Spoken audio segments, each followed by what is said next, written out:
Baiklah, di sini pertama kali saya akan menjelaskan mengenai latar belakang Susilo Bambang Yudhoyono. Susilo Bambang Yudhoyono atau yang sering biasa kita sebut dengan SBY merupakan presiden pertama Republik Indonesia yang dipilih secara langsung oleh rakyat beserta dengan wakilnya yaitu Yusuf Kala dan terpilih pada tanggal 20 Oktober tahun 2004 yang dilantik oleh MPR. Tapi dengan pelantikannya Susilo Bambang Yudhoyono beserta dengan wakilnya Yusuf Kala mendapatkan beberapa aksi protes dari mahasiswa, diantaranya itu aksi yang dilakukan oleh mahasiswa Universitas Udayana dan Pasar Bali yang dimana yang mereka demokan yaitu ketika Presiden Susilo Bambang Yudhoyono terpilih segera merealisasikan janji-janji yang selama ini mereka kampanyekan ke presiden.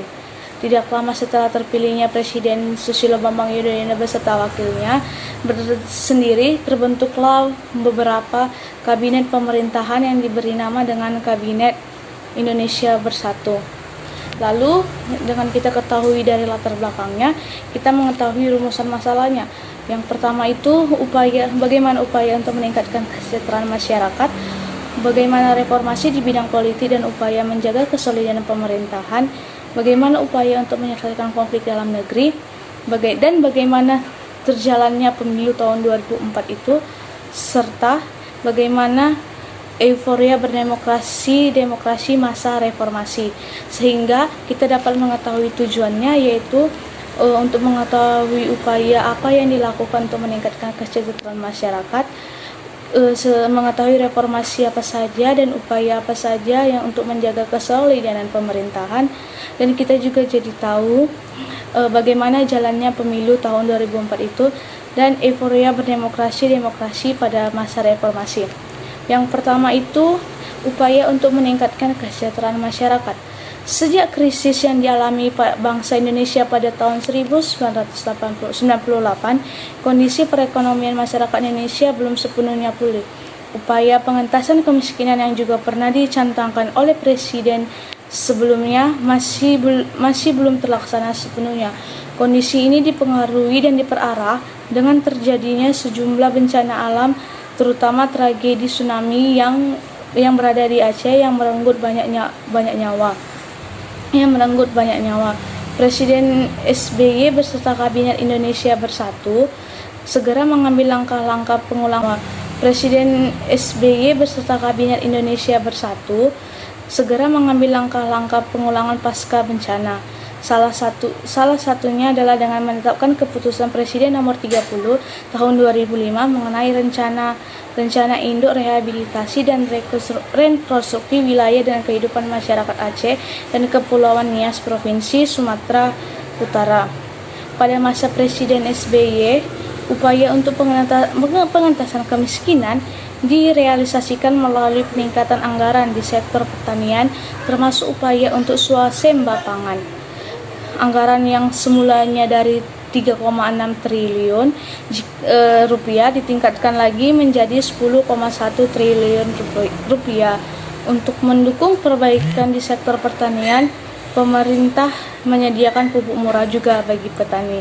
Selain berupaya memperkuat ketahanan pangan pemerintahan, Presiden SBY beserta wakil dan kabinetnya juga berupaya untuk memperbaiki sektor pendidikan dengan cara meningkatkan anggaran pendidikan yang semula terjumlah 21,49 triliun pada tahun 2004 menjadi 50 triliun pada tahun 2007.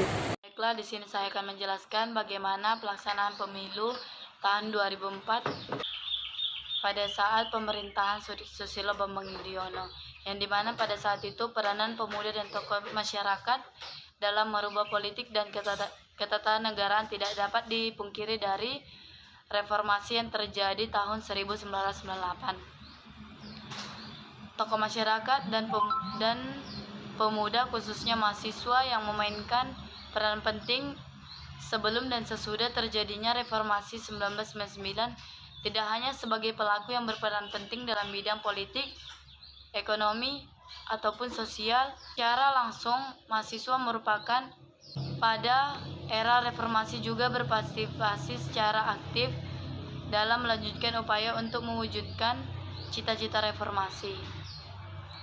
Selama era reformasi, regenerasi kepemimpinan dari tokoh-tokoh senior kepada tokoh-tokoh yang lebih muda juga memperhatikan peranan serta aktif pemuda untuk memulai lebih dari dini untuk mengikuti perkembangan dan perubahan politik. Baiklah, di sini saya akan menyimpulkan masa pemerintahan Susilo Bambang Yudhoyono yang dimana MPR pada periode 1999 sampai 2004. Di sini saya akan menyimpulkan bahwa pada saat pelantikan pertama kali SBY sebagai presiden mengumumkan akan membentuk kabinet baru yang termaksud Partai Demokrat. Yudhoyono Kabinet Bersatu II diumumkan pada bulan Oktober 2009. Ia terpilih lagi sebagai presiden pada awal tahun. Pemilihan presiden diadakan pada tanggal 8 Juli 2009, memenangkan lebih dari 60% suara di putaran pertama yang memungkinkan ia aman untuk pemilihan umum tersebut.